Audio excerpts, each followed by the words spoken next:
My background is in engineering, as you all heard, but for the past several years I've been looking at questions of policy and technology related to resource use, particularly water use, energy use, and food. The talk that I'll be giving today touches specifically on water scarcity because this is a question of urgent concern in the country and something that I've been actually thinking about for quite some time. I wrote about this a while back as an op-ed in the Express Tribune a few years back and posed this controversial question asking that we do think about water scarcity, but is there a future in which we can envision surplus in the country? And I'm posing this in a controversial way. Hopefully it'll grab your attention, and I'll apologize for the meandering thoughts that I'll be sharing with you over the next hour or so. I've tried to make it semi-coherent, but we'll see. Okay, so I'm going to walk through three questions that I sort of posed in thinking about this question of scarcity and thinking about a new vision for water security in the country. So the first one that I'll start with is, how is scarcity defined? When we talk about water scarcity, what exactly are we talking about? And the most common measures that are used in discussing water scarcity, are they really the sufficient measures, and are they real predictors for human well-being and economic growth? Because ultimately that is what we're concerned about. When we're talking about water scarcity, we're essentially concerned about human well-being, and we're talking about economic development ultimately. The second question I'll be discussing is the role of technology in managing and addressing scarcity. Is there a future, or is there a possibility in which we can sort of invent ourselves out of the issue of scarcity? And I'll share some thoughts on that. And then the third is related to policy and governance. While I'm an engineer by training, over the years I have acutely, recognized the role of policy and the role of governance, the role of social behavior, and technology alone does not solve all of our problems. So we have to consider this, and from my own limited perspective, I'm going to share some of my thoughts as I see them related to policy and governance in the water realm. So with that, I will get started. I think I'm going to plan for speaking for about 15 minutes. If there are quick clarification questions, please feel free to stop and ask. Otherwise, hopefully we'll have a discussion in the end. All right, so starting with water scarcity, some definitions.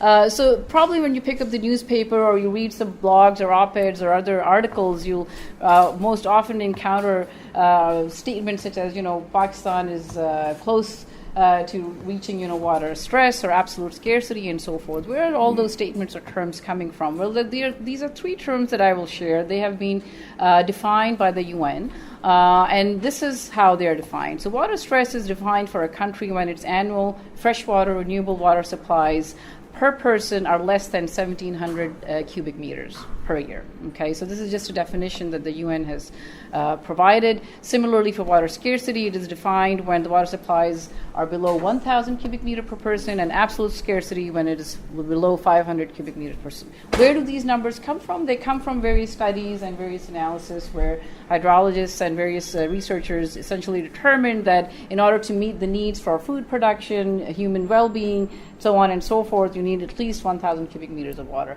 On an absolutely, bare minimum level, just for an individual person to survive, the actual threshold is much lower. It's about 50 liters per person per day that you absolutely need for your drinking purposes and basic cleaning purposes. But beyond that, these numbers are much larger. They are taking into account issues for food production and environment and so on and so forth. But these are the numbers that are sort of used as a holy grail. They're used as sort of, these are the thresholds that we simply cannot surpass, and they're used as measures for defining and determining and predicting where things are going.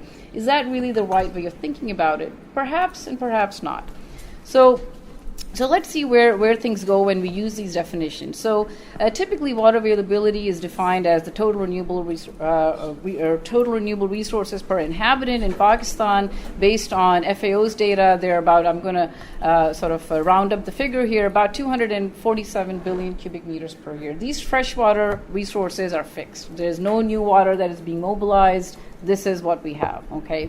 However, on the other hand, the population, as we all know, has been growing. Here's some recent data, the growth showing the total population from 1991. I added the numbers from the latest census, 2017. We're over 207 million now, right? which basically means that the population has almost doubled in the last 27 years. So that's significant growth, right? And what basically that means is that when we put these population numbers against the fixed resources of water, we are going to see a declining trend. This is just by virtue of the definition. Look at this axis for water availability. We were above, 2,000 cubic meters per person. Now we're on our way to passing, the 1,000 mark. And this 1,000 mark is known as the water scarcity threshold, right? Which has been raising a lot of alarms. But what does that really mean in the grander perspective and in the global scale? So here's one map, which essentially shows water availability. And you can sort of see, well, there are some dark green regions, right? Canada, Russia, and so forth, and there are many light green regions. Pakistan doesn't stand out in any particular way if you actually look at it in a global sense. Now, of course, the scale is very coarse. So there are a lot of details that are hidden. So in just a scale of 5 levels, there are some important details that are missing. But I'm just going to highlight some simple cases. So in Pakistan, just by taking the simple ratio, we're roughly at around 1371 cubic meters per person, right? But where's our neighbor Iran? 1800. Not significantly different. It's a big country, a lot of population, right? Where's Germany? Another 18. So think about Germany, right? An economically developed and advanced country.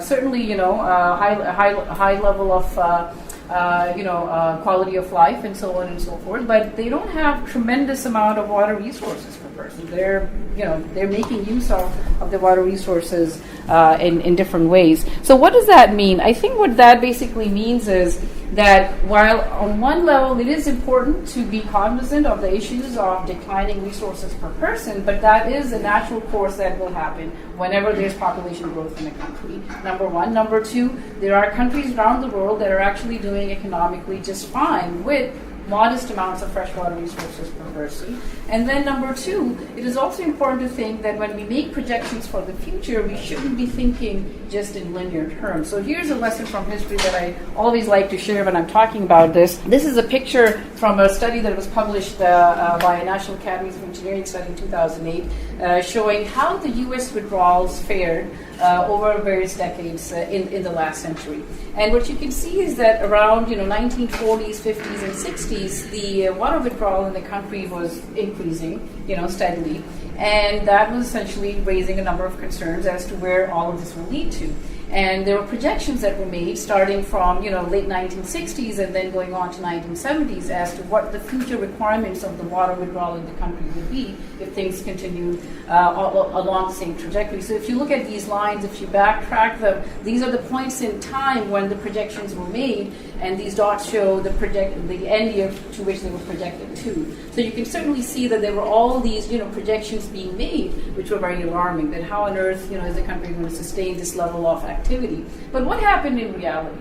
Actually, what happened in reality is this dark blue line, which you see that around 1980s, 1990s, things stabilized, and they have stabilized since then. So the U.S. is not in a water scarcity crisis, if you will, and things have actually turned, right? What led to this change, right? So there was a rising trajectory, and it's a very complex story, and there's no one simple solution, but several experts have, commented on it. There were several driving factors. One was structural change in the economy. The U.S. basically, became an industrialized nation, and the agricultural sector changed significantly. Secondly, particularly in 1970, the Clean Water Act was passed.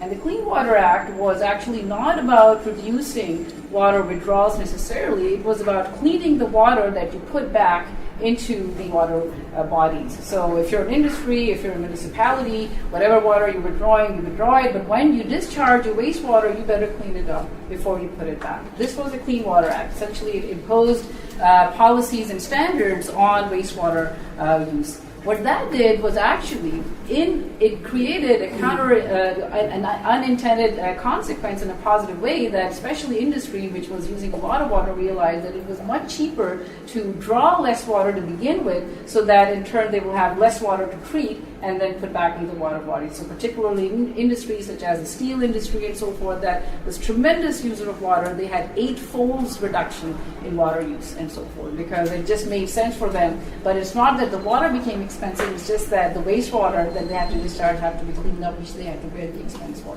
So the Clean Water Act essentially had also significant impacts, as well as I mentioned, the structural and economic shifts. However, there are many other stories in there, but you can certainly see that this is a real case that unfolded for an actual situation. And all the while, you stabilized, the economy continued to grow. So it didn't come at the cost of any economic impacts or impediments. And this is the argument that I'm making, that even though there are issues of water scarcity and there are issues of increasing water efficiency, it does not necessarily have to impact the economy. So just to sort of wrap up, some thoughts on is per capita water availability a sufficient measure and predictor for economic growth? I would say it's not sufficient. There are many other things that go into understanding water scarcity, and particularly when we're talking about economic growth, which is, I think, essentially is the underlying issue when we're talking about this. It is not subjected only to water issues alone. Now, I do understand that Pakistan is an agrarian economy. 20% is GDP derives from agriculture, but 20% also comes from industry. Pakistan is also an industrializing country. If you look at the GDP trends, the industrial GDP has actually increased. Now, of course, because of energy scarcity and so forth, there have been some real challenges in that. But nonetheless, we shouldn't forget that there are these emerging trends that may radically shift, and I hope will shift for the better, the needs for water within the country. Also recognizing that 70% of Pakistan's water resources go into agriculture. So there is tremendous cushion and possibility in actually diverting some of that water for municipalities where there is greater use for water, a need for water, and then bringing efficiencies in agriculture. So I'll close with that. Now, moving on to the second question that, I hope, I've shared some thoughts on how do we go about thinking about scarcity measures and so forth. Is there a way forward? As I explained in the U.S. case, right, there was, a lot of industry brought in new innovation for reducing water use and so forth. Can we think about, the role of technology in managing and addressing scarcity in the country? And can we invent ourselves out of this situation in Pakistan? So I'll start again with sort of a broader perspective. So how many of you know about Thomas Malthus? I see some heads nodding, right? Okay, some thumbs down. So I'll go over. So the question of technology is very salient in this situation. So Thomas Malthus was a British economist. He's fairly well known for people who work on natural resources use and so forth.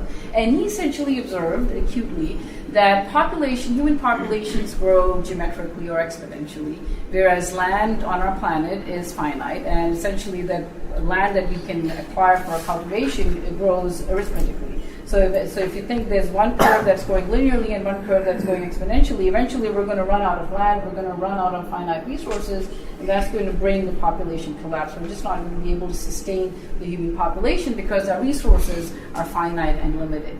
So on one level, this is certainly very sound. It certainly makes a lot of sense. And he had actually predicted that the world population will start collapsing in about 200 years. That has not actually happened.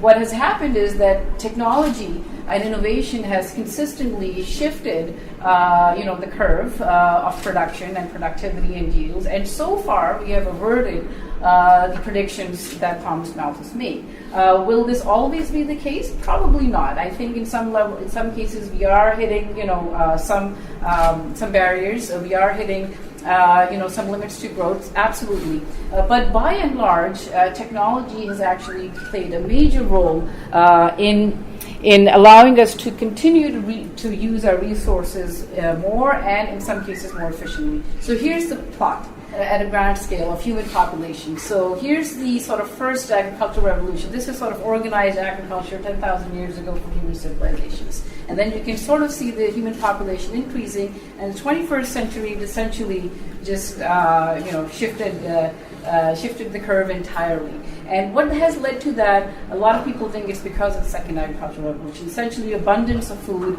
more technologies that allowed more food to be produced, and therefore able to sustain more human population. And you can sort of see the exponential growth. This is the same story that has played out in Pakistan. I'm showing you the global map, but this is pretty much that has also happened in Pakistan as well. And you can sort of see that this is the build out of canals in Punjab over the last century. And as we all know, the population in Punjab was not at the same level as it is today. The food production is not at the same level as it was before the canals were built. It was pretty much, arid land. But because of this construction of canals, or I would say intervention of technologies, and this rapid build out of the system, we were able to essentially move large amounts of water over extensive areas of land and produce the agricultural commodities that are produced today. And of course, a lot of construction happened since 1960 as well. So the point is that a lot of technological interventions allowed us to harness and use more water and then produce it for production. But now, are we reaching the limits of that production? Well, here's one interesting analysis that was recently done, was published last year, which essentially analyzed the historical trends of the total irrigation requirement in Pakistan and then sort of projected it for the future. So what you can see are three plots. The first is the groundwater requirement for agriculture that happens in the country. Surface water supply at the field level, which you can sort of see that slightly increased over time as more canals were built and so forth, but has actually stagnated since then. We're not able to divert more surface supply. We pretty much tapped out of the system, right? And here's the total irrigation requirement, which combines the surface and groundwater. And what the projections basically show for the future goes something like this: if things continue on a business as usual trajectory, that of course the surface supply is not going to change. However, the total irrigation requirement will continue to go up as people try to plant more crops, as they try to grow more food and so forth. And that basically means that groundwater is going to supplement those additional supplies, because the surface supply is pretty much fixed. The rivers are flowing, they bring the water that they're bringing, and we're not getting any new supplies, as we all know. So is this really a sustainable trend? I would say absolutely not. And is there a possibility where we can now buck this trend and change these curves to a more sustainable trajectory? That's a question to ask. And can technology help in doing that? Let me also add to this picture that as more and more groundwater supplies are tapped, you're also tapping into supplies that are not of the best quality. This is also an interesting map that came out, which shows the water quality, the groundwater quality, and you can certainly see that particularly in Sindh, how extensive the situation is in terms of poor quality, and this quality impacts yields, as we all know. Right? So while we're trying to produce more with using more water, we're also using water that is also not of the best quality, particularly in certain regions, and thereby impacting production. So we're sort of caught in this sort of unproductive cycle, as I would say. In addition, while the salinity question is sort of well understood and has been researched and discussed and talked about for a lot of years now, there are these emerging issues also that I think merit concern as they relate to quality. In particular, I'd like to highlight the issue of arsenic, right? So there was a recent study published last year by actually some researchers at MIT who did a very extensive field work in Bangladesh, and they looked at the impact of groundwater arsenic on the yield of rice harvest, right? So now Bangladesh has had arsenic problems for quite some time. They're well documented, but this was a very rigorous study done at the field level to see, well, what impact, if any, does it have on rice production? A lot of the studies previously had just focused on human health, on drinking water supply, and so forth. This was looking at agricultural productivity. And what that study found was that up to 26% of the annual harvest yield loss could be attributed to arsenic in the soil, which was basically coming in because of irrigation through groundwater, which is what is happening in Bangladesh. Well, the story sounds familiar, doesn't it? In Pakistan also, a lot of rice and other crops are irrigated by groundwater. And when we put this picture along with the recent paper that came out, perhaps many of you know, in Science, it was a great team and a very interesting study.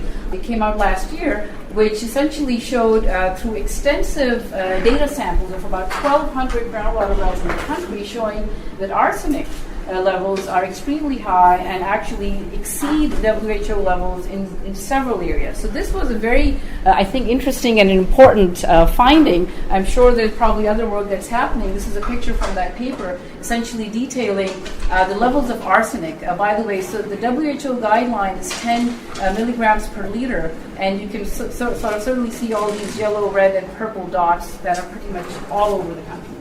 So this is the groundwater that is also being used not just for municipal supply, but of course, this is the same groundwater that people are pumping to irrigate their fields. So what does that mean when we know the results in Bangladesh, that up to 25% of yield losses are because of arsenic?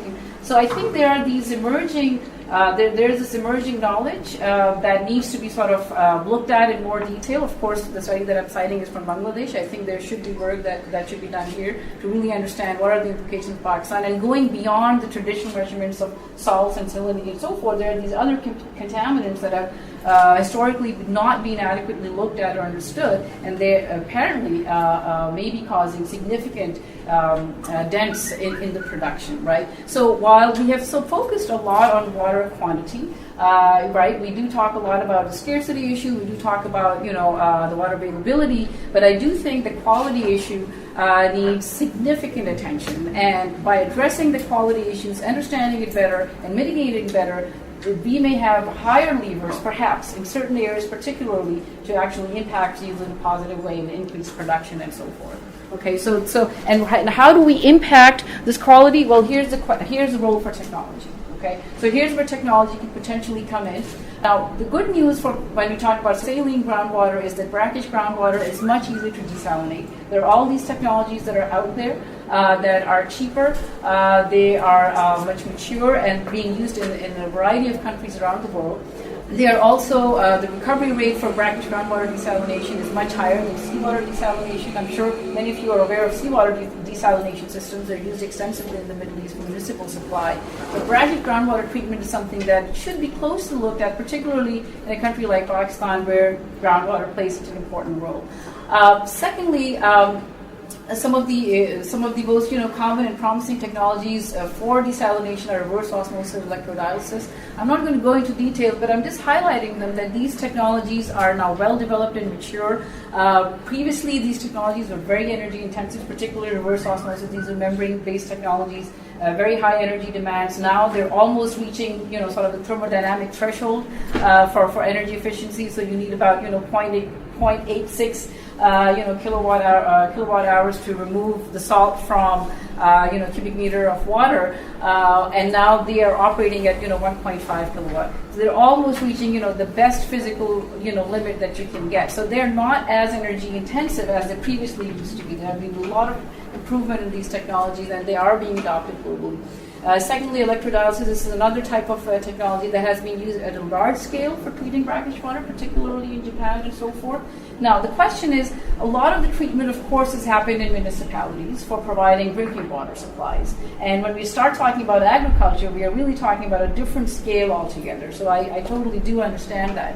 But there is use of treated water, particularly again in the Middle East, for agriculture in particular areas. Now they're very widespread, so for them it actually makes sense to use some of these technologies. But what I'm sort of putting out here is that these different systems can be built and designed and operated at different scales. And there's probably a role for different sizes of these systems in different locations for impacting agricultural productivity and livelihoods and so forth. So we have to think about this in a more holistic perspective, and in some cases these systems may be feasible for use for various sectors, in addition to drinking water use, but also for limited cases for agricultural production. So what I just like to share with you is this picture that I normally conceive of in thinking about water supply. So there are typically three sectors that are considered when we're talking about water supply questions, right? So agriculture, municipalities, and industry. And they exist at different scales across cities, provinces, and national scales, and so forth. And if you think about, how can we provide water, again, touching on the issue of scarcity and connecting with technology, there are these four, options that one can consider, right? So one is you can do intersectoral freshwater reallocation. This is sort of the easiest one you can do, right? So you essentially transfer some water from one sector to another. So typically, if you look at the graph for many countries that are water stressed, what you will find is that over time there has been a shift from agriculture to cities, because essentially this is the inevitable trend that happens, that people first need water for drinking and for survival, and then later water goes for agriculture. Similarly, you can also transfer water from industrial use to municipalities and so forth. There are also these other links. So cross-sectoral wastewater reuse, where you can divert treated wastewater from municipalities for agricultural use, for industry. We have limited use of that in Pakistan, right? In Faisalabad, there's some limited use of wastewater for agricultural production. Of course, it's not at a large scale and so forth, but these are real options that are implemented in countries around the world. So in Jordan, actually, which I will share with you the example in the next slide, I visited a few times. It is the fourth most water poorest country in the world. Okay, so Jordan is like, they're 143 cubic meters per person per year. Right? So they're about an order of magnitude less than the water availability in Pakistan. But they're still doing agriculture. It's another question whether it's sustainable or not, and they're supporting a population in the right. How are they doing it? Well, if you look at their trends, what happened was that they diverted a lot of fresh water from agriculture to the municipal sectors, and then they're reusing the wastewater from the municipal sectors to the agriculture. So this is a trend that happens in countries, and it is happening in countries already. Should we be doing it? It's an open question. Every country has its own geography, own environment, and own reality. And here's the example for Jordan that I'm sharing with you, that actually municipalities are using desalination, a lot of leakage reduction, and then essentially transfers from municipalities of wastewater for industrial use and agriculture and so forth. What should this picture look like for Pakistan? Well, we need to do analysis. We need to do systems analysis where we can identify the optimal options and optimal strategies and policies, where we can understand what these links should be and what would make the most sense for Pakistan given its particular needs for agriculture, municipalities, and its particular water environment. And I think if we think about this picture in a holistic way, we can probably uncover new solutions. We can uncover probably more optimal solutions and so forth. In particular, these blue circles, what these blue circles mean are essentially water that you can free up and provide to additional users in the system by efficiency measures. So by leakage reduction, by new technologies and so forth. So how fat these arrows should be is a matter of investments in technology. So there's a lot that is hidden behind here that I won't get into, but I'll just sharing some high-level thoughts here with you. In particular, I think there's a lot of scope in thinking about using wastewater, treated wastewater from municipalities, particularly large municipalities, for peri-urban agriculture. So when you look at the census data from Pakistan, we have a number of very large cities of several million strong, and there's certainly opportunity in thinking about more creatively and boldly about this option, and particularly also for municipalities and industry. So when we're talking about cities such as Karachi and Faisalabad and so many others where there's a big industrial base as well as a large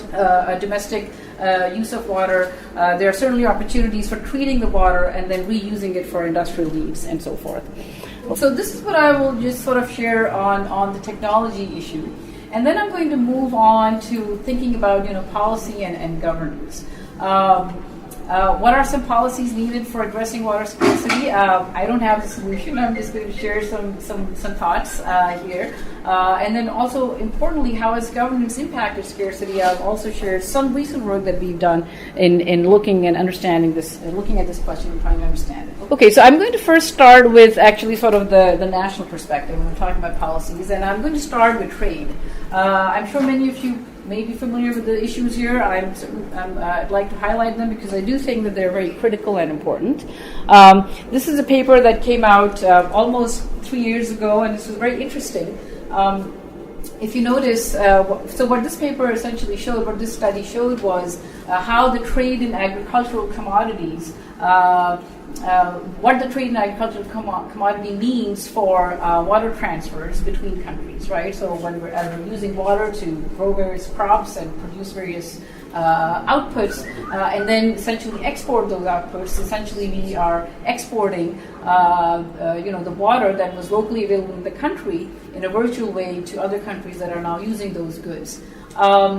So if you can see that these are the top countries in the world in terms of producers for agricultural commodities, and you can see that Pakistan is one of them. So we're not just a country that is producing a lot of food for its own people. Pakistan is on the global map when we're talking about agricultural commodities and trade and food production. All right. So here's Pakistan, and you can sort of see where the produce is going.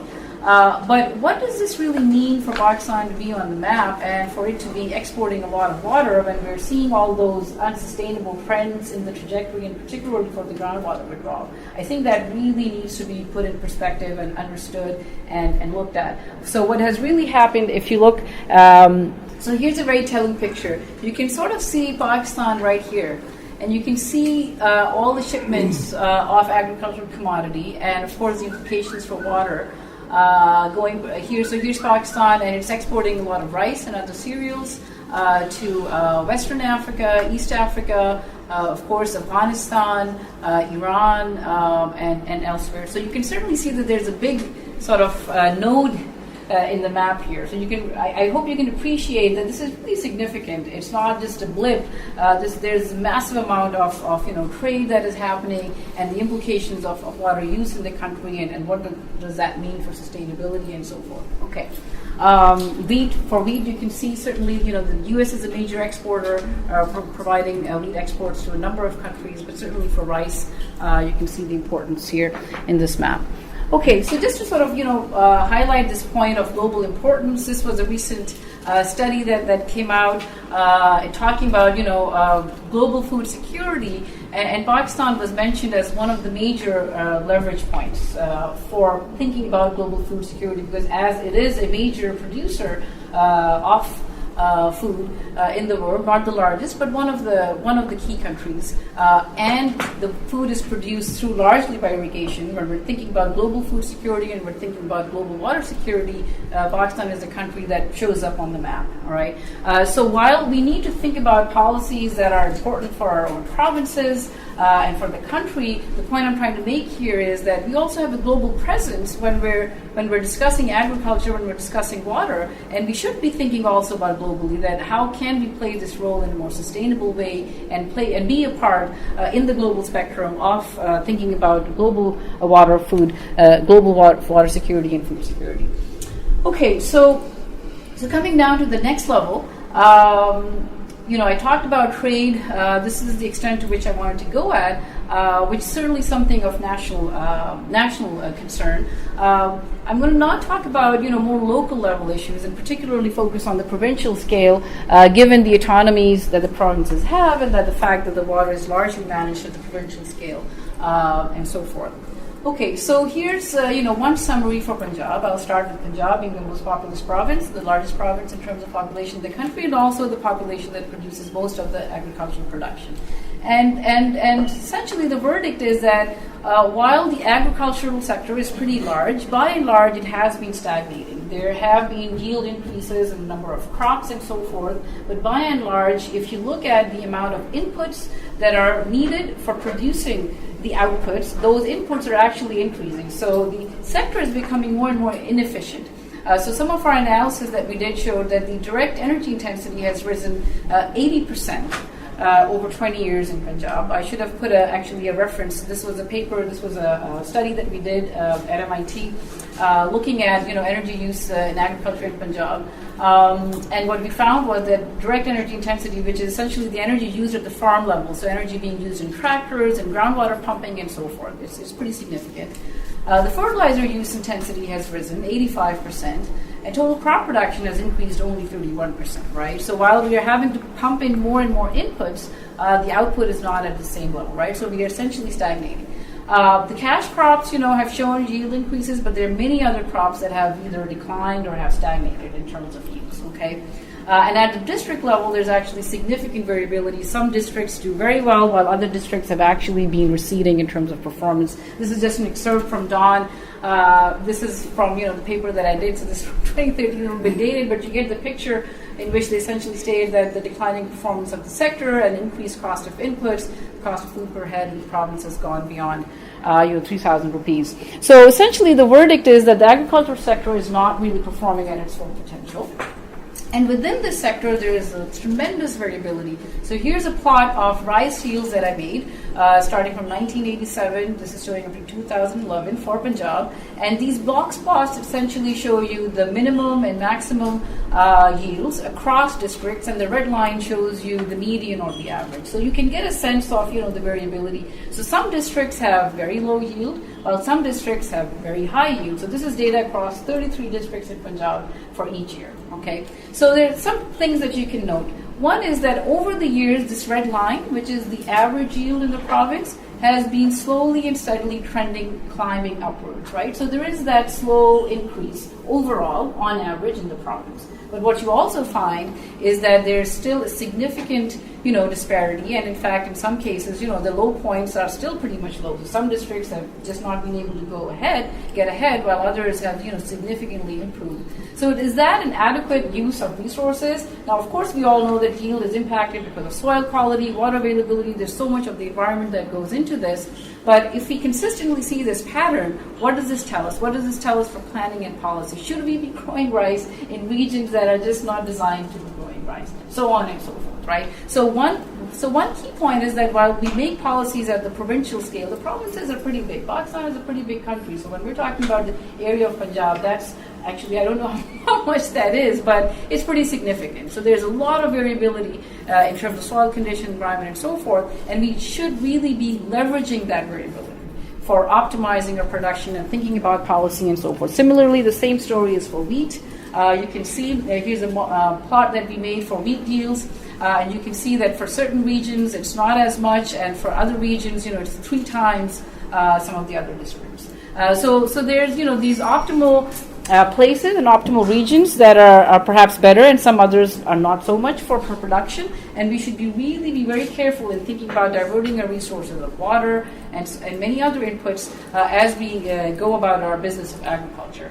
So this was a story for Punjab, that the sector is sort of stagnating and there's tremendous variability. So if we harness that variability, we could potentially increase our overall performance. That's one message. Now I'm going to turn to Sindh, which hosts the Indus Delta, right? This was a very interesting study that came out 2013, and I actually happened to listen to this presentation. It was made some time back in Germany, in Bonn, at the Global Water Systems Project Conference. And the title of the presentation was "Death of a Delta." So it was pretty riveting, pretty stark. And the delta they were talking about was the Indus Delta, right? And this is the study that they did, which essentially showed that the Indus Delta, of course, we know has been eroding, but essentially quantified it. And their analysis showed that up to 25% of the land has been lost since 1944, mostly because of building large-scale dams as well as diversion. So what happens is that the sediment flow that previously used to reach the delta has been severely restricted. We do know that Mangla is filling up, the Rela is filling up. We know the sediment issues, right? So while we're collecting the sediment upstream, it is not going downstream where it used to be deposited and create the fresh and the abundance that previously used to exist. So they quantified it that almost a quarter has degraded, which is, I think, quite stunning. Here's a map showing the land that has been lost. So what you see here is in the yellow regions, the land that has eroded between 1944 and 2000. So all of this area has been lost. Previously, it was part of the delta. Now, new areas have grown because, of course, the water movement has been impacted. So the blue regions show new land that has been deposited. But overall, I'm just showing you a piece of the map. When they looked at the entire region, they find a net loss in the delta region, right?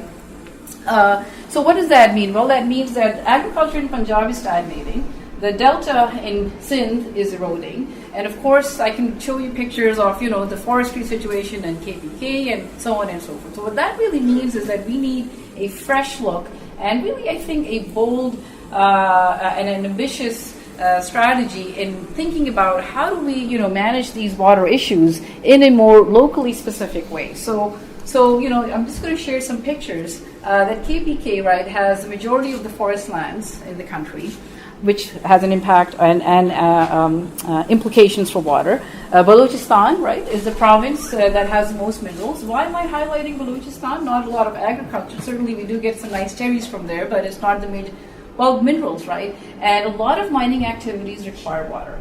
And I have yet to see analysis and yet to see actually studies coming out talking about what are the implications of all the mining activity that is going on in Balochistan on its water resources. I think it's really critical to understand. There have been some studies that came out initially. There were some studies that also were talking about shale gas and so forth, and it's used for water. But by and large, there's a big knowledge gap and a big hole in our understanding on what has been the impact and will be the impact of continued mining operations in Balochistan on water resources and so forth.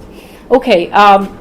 For Punjab, of course, as I mentioned, it's our largest agricultural province, and Sindh hosts the Indus Delta. Why am I showing all these pictures? Just to sort of illustrate that our provinces are very different.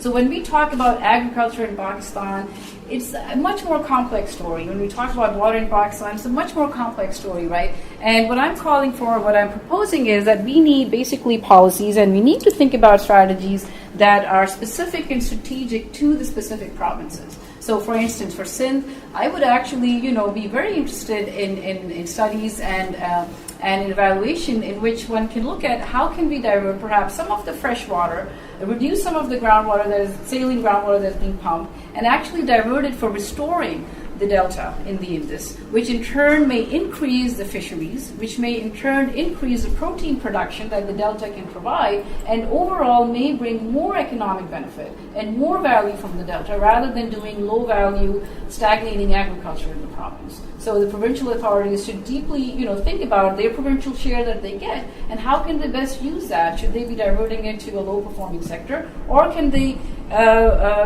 create a more rejuvenated and a more productive sector through fisheries in the Indus Delta by rejuvenating it and cleaning it up?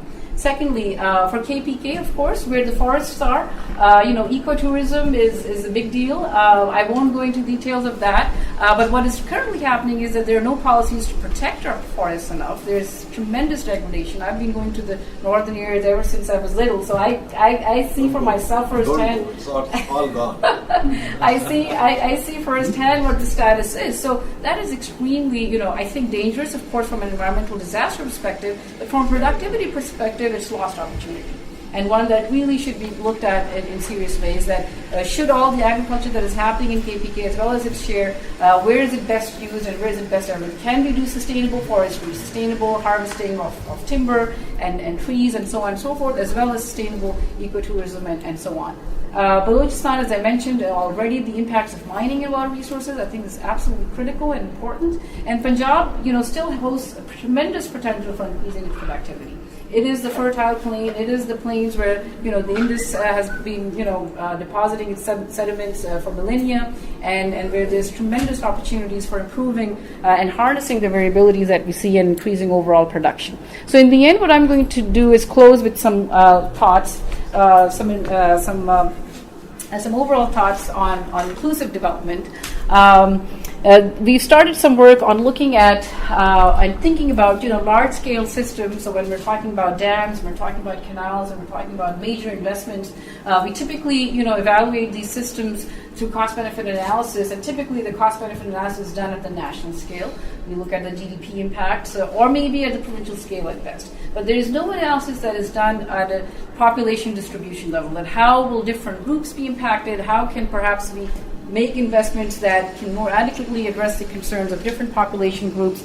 And how does the management of our systems impact the system at a subscale? So you're welcome to read some of these initial thoughts. I'm just going to share some recent work that we just did and we are doing using irrigation data in Punjab to highlight the issues of equity. Here's what you see is the actual irrigation deliveries and entitlements for the Thal Canal. This is, sort of the first canal that branches off, right, the main stem of the Indus in Punjab. Now, what you see here, red lines are the red lines are the entitlements, and the blue lines are the deliveries. This is at the canal scale, by the way. So I'm not talking about farm level or water course, which has been studied significantly for many decades, where we do know the issues of head-to-tail inequities. I'm talking about the main massive canal that is running. This is, the deliveries and entitlements for that main canal, and I'm just showing you data for the last 11 years. This data is reported by Punjab Irrigation Department. This is not our own data. This is the data that is published by the Punjab Irrigation Department on their website. And what you can see here are these curious features. So what I've plotted here is essentially the total cumulative delivery balance over the season for each year. So each year there's a total balance that is given to each canal. So whether it'll be given, 3 million acre feet or 2.5 million acre feet, and then the water is released on a 10-daily basis, right? So, but at the beginning of the season, each canal is given an allocation based on the water availability in the reservoirs and the expected availability that they expect throughout the season. So each year in Rabi and Kharif, there's an entitlement that is made based on the existing availability for that year and how that is going to be then distributed across the system, across the 25 canals in Punjab. And what you can see here is that at the beginning of the year, right, there's some balance that is given, and at the end of the year, it should draw down to zero, meaning all the water has been provided, that it was due. But what you see is that this black line doesn't touch the zero line, meaning that there was an outstanding balance. It didn't get the water that it was originally allocated at the beginning of the season. And this is the Thal Canal, the main canal, the first one. So I'm not talking about anything about, diversions here or there. What this is essentially highlighting, and then you can see it year after year. So what is this showing? Can anybody, share some of their thoughts? Of what does this picture tell them? When I saw this, I was really surprised. But I'd be curious to hear your thoughts. In the interest of time, I'll sort of volunteer my own impressions, which was that there's a severe lack of forecasting accuracy, and there's a severe need for improving our management and allocation. Because if year after year, our major canal, the first canal that comes out of the system, is unable to meet its allocation quota, and then year after year, then that means that there are some process improvements that need to be made, some management improvements that need to be made, that when the allocations are being made at the beginning of each season, this is for Kharif, you can sort of see the same for Rabi, that at the beginning of each season, each year, when the allocations are being made, we should have a better process for forecasting how much water will be available, and a better process for knowing how much we will actually be able to deliver. Because one year to the next, sometimes things may be different. But this is water that is in the reservoirs. This is not water that we're depending on the rain, so there's a lot of unexpected stuff. This is water that we have control over. And if we're not even able to properly manage and allocate the water at the canal level, I think it really highlights needs and opportunities for improving a process for allocation and forecasting and management. This is a story of Thal Canal. This is a story for all the 25 canals. I'm not going to, sort of go into all the details, but I'll just highlight, sort of 2 points here. One, which is that if you look at sort of decadal data, what you will find is that some canals do just fine. So one means that the allocation, the entitlement of delivery was pretty much, equal. So I'm just plotting the ratio here. But for some other canals, year after year, it's below 1, which means that year after year, the allocation is not met, right? So the actual delivery does not meet the actual allocation. So year after year, over a decade, if this is unfolding, then that really means that we need to seriously think about how our allocations being made and how our the canal system and the overall irrigation system. And what does that mean when I highlighted those 2 red boxes? This is what I mean by inequity, right? So if one canal is getting, its allocation and delivery pretty much, to be on the same level as it should be, and another year after year is below, then that means that in pockets of the system, we essentially have consistent and persistent issues that really should be looked at, and not everybody is getting, what they expect to get. So here I'm not talking about fair share. Here I'm not talking about, what is the right share. I'm just saying whatever the allocation was made, was that actually delivered? And if you look at that very basic level, I think there's tremendous opportunity for improvement here. What I've plotted here is, essentially the summary of all the data that you were showing. These are box plots. So again, you sort of see the average value and the minimum and maximum. And there's one trend that I will point out, that over the years, this box has actually gotten fatter, which basically means that there's more diversity, there's more dispersion in the data. So some canals are getting more and some less, and this is at the canal level, again, just to remind you. So we're not talking about farms at all here. So essentially, just repeating what I just said, that this reveals an opportunity for new process for setting our seasonal allocations and for higher frequency monitoring to enhance equity in the system. And I'm going to come back to what I started with when we're talking about water scarcity at the national level and structural change, which is that when we think about addressing some of these issues all the way from quantity to quality to access, we should keep a few things in mind. One is that the issue of water access as well as of water quantity can be radically changed if the economy or the structure of the economy changes. So here's some example of 4 countries of Turkey, Egypt, Iran, and Jordan. These were primarily largely agricultural countries in the 1960s. Turkey has industrialized significantly, so you can see in 2010, agriculture is not that much of a share of the GDP as it historically was, right? And then similarly, you can see for other countries. So you saw the case for the US as well. Essentially, the point being, the country can continue to grow if it shifts its economic activities to activities that well matched with the resources that it has. That is one point I'd like to make. So when we think about future projections, we should keenly think about how can we bring a structural change in the economy. We have a large dependence on agriculture. Perhaps some of the non-productive dependence on agriculture can be reduced, which would free up our water for other uses and more productive uses. That's the point I'd like to make.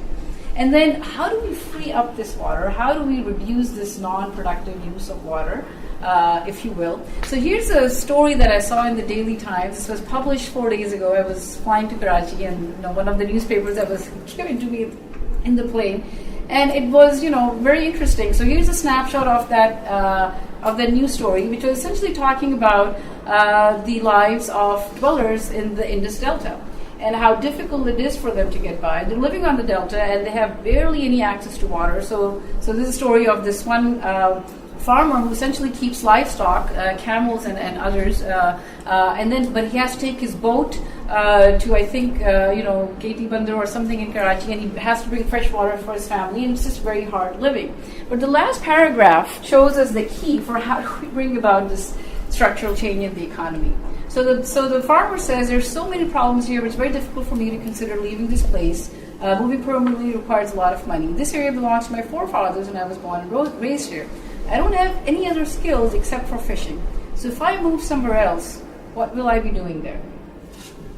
This is ultimately the issue, that what we really need is to think about. Now here I started to talk about water and scarcity, but I really want to end with a discussion on education, investment in education and investment in training, and thinking about livelihoods of people. Not everybody has to be an engineer or a doctor, and probably the fisherman perhaps could do also some other more productive things if the environment of the system has changed. But he's essentially stuck in a very low quality of life, and in a situation where they're trapped because they don't know anything else to do. This is the same story, by the way, that plays out in region after region. I've attended so many workshops of water resources issues for so many countries, and this issue is always the case. A lot of people are doing agriculture, they don't know anything else. What else? And then therefore they draw upon the water resources in unproductive ways, but they have to earn a livelihood. So we really have to start thinking about livelihoods of people. So this is the last slide that I will share. And essentially the main message is that the policies and technologies and action I think that is needed to create a future of surplus. Certainly we realize what we really need is public awareness and demand from the public, and political will and sustained support. All right, thank you very much.